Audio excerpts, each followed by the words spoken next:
दोस्तों नमस्कार, मैं राम शर्मा कापरे ने एक बार फिर आपका स्वागत करता हूं मयूर टाइम्स न्यूज़ में। हमारे सामने जैसा कि आपने देखा रघुराज सिंह जी कर्मयोगी साहब हैं। आइए इनसे करते हैं गुफ्तगू, क्योंकि हमारे कोटा ही नहीं, हाड़ौती ही नहीं, राजस्थान में एक चिर परिचित साहित्यकार के रूप में स्थापित हैं श्रीमान रघुराज सिंह जी कर्मयोगी। रघुराज सिंह जी भाई साहब, मैं आपसे पूछूं, ये यात्रा कहाँ से आरंभ हुई? साहित्य की यात्रा किस बिंदु से शुरू होती है?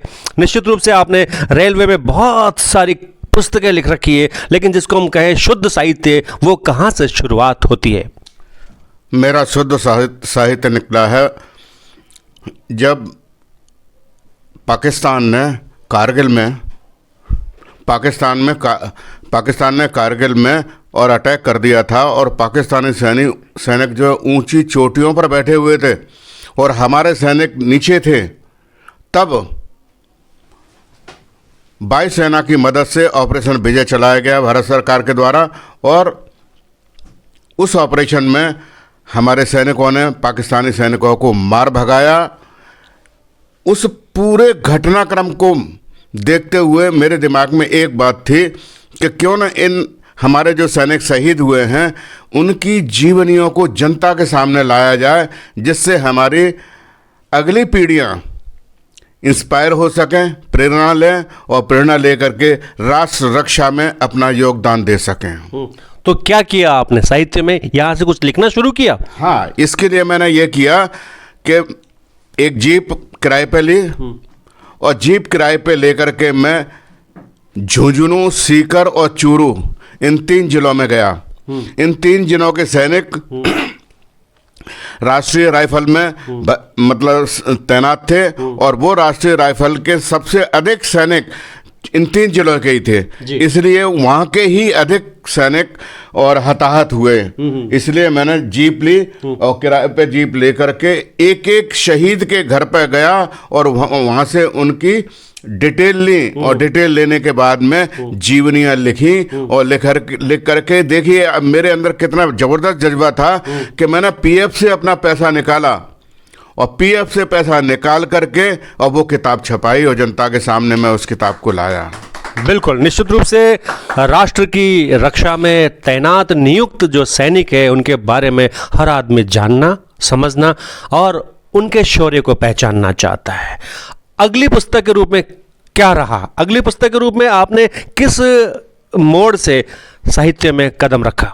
अगली पुस्तक मेरी आई कहानी संग्रह। कहानी संग्रह में ये था कि मैं मूलतः गांव का निवासी हूँ। जो आचार्य श्रीराम शर्मा का नाम शायद आप लोगों ने सुना होगा। गायत्री परिवार। आचार्य श्रीराम शर्मा उसी गांव में अवतरित हुए थे जिस गांव में मैं पैदा हुआ, आमलखेड़ा में। चूँकि आमलखेड़ा एक ग्रामीण अंचल था, और सन 62 की बात करता हूँ जब चाइना वार हुआ था।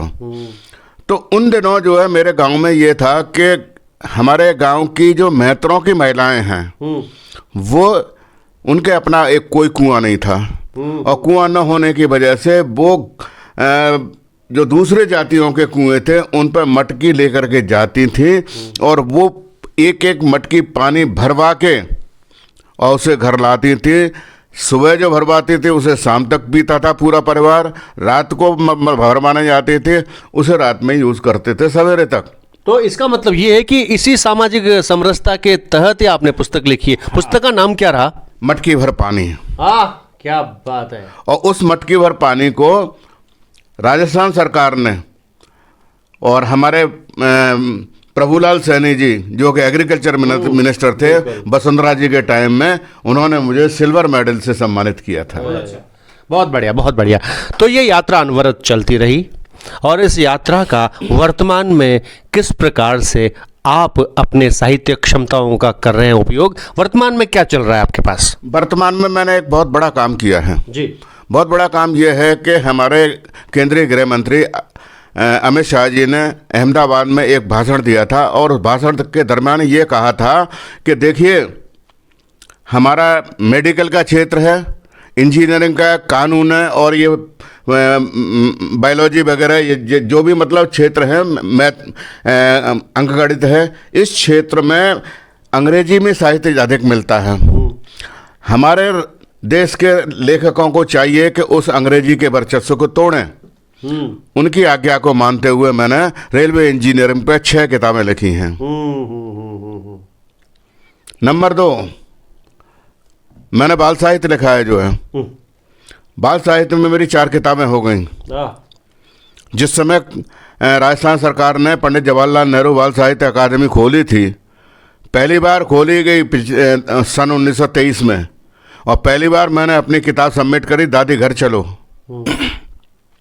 उस दादी घर चलो को कोटा से मैं पहला आदमी था जिसको 11,000 का पुरस्कार मेरी किताब को दिया गया। दादी घर चलो। दादी घर चलो। क्या जरूरत पड़ती है एक साहित्यकार को बाल साहित्य लिखने की? क्या आवश्यकता पड़ती है कि बाल सुलभ इन आदतों को साहित्य में बांधा जाए? क्या बाल साहित्य कम हो रहा है, या सही तरीके से या उच्च क्वालिटी का नहीं लिखा जा रहा? बाल साहित्य लिखने के पीछे सबसे बड़ा कारण ये है कि हम अपने बच्चों में वो संस्कार डालना चाहते हैं, उनका चरित्र निर्माण करना चाहते हैं, जिससे वो देश आगे चलकर जब जो जवान हो तो देश के अच्छे नागरिक बन सकें। ये उद्देश्य रहता है उसमें जो है। और ये जो दादी घर चलो लिखा है ना, उसमें भी यही है कि आजकल जो पैसे वाले लोग हैं उनकी माँ बाप कदर नहीं करते, उनका सम्मान नहीं करते, उन्हें खिलाते पिलाते नहीं है, बल्कि वृद्धाश्रम भेज देते हैं। तो पोता जो है उन्हें इस बात के लिए दबाव देता है कि आज तुमने अपने दादी की हालत की है तो मैं आपकी भी ये हालत करूँगा। तब उनको दिमाग में आता है और उन्हें मतलब वृद्धाश्रम से